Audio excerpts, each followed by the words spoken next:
Сәлем достар, бүгін біз сәресіге жұмыртқа пісіреміз, сондай-ақ сонымен бірге саясат айтамыз. Негізі ас үйде кез келген қазақтардың семьясында саясат тек ас үйде ғана айтылады, дастархан басында айтылады. Сонымен дәл осы жерде бүгін пештің қасына қарай адресін ауыстырып, кішкене саясат туралы әңгіме қозғаймыз. Сонымен қазанымызға май құйып, жұмыртқаның бір бөлігін салып қоямыз. Жақында сайлау болады, бір апта ғана қалды.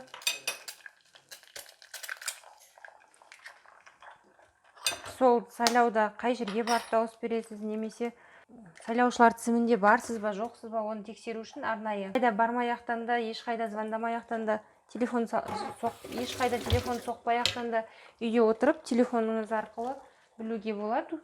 Оны тексеру үшін өзіңіздің қалаңыз теріп, сол қаланың әкімшілігін жазып іздесеңіз, ол міндетті түрде шығады. Енді біз қазір өзіміздің қаламызды аламыз, Екібастұз қаласын. Қазақ тіліне ауыстыруға болады. Өз сайлау учаскеңізді табыңыз болу керек сияқты. Иін теретін жерге әркім өзінің иін терет. Қай учаскеден дауыс беретіні көрінеді. Осылай әркім өзінің қай жерден, қай учаскеден дауыс беретінін табуға болады.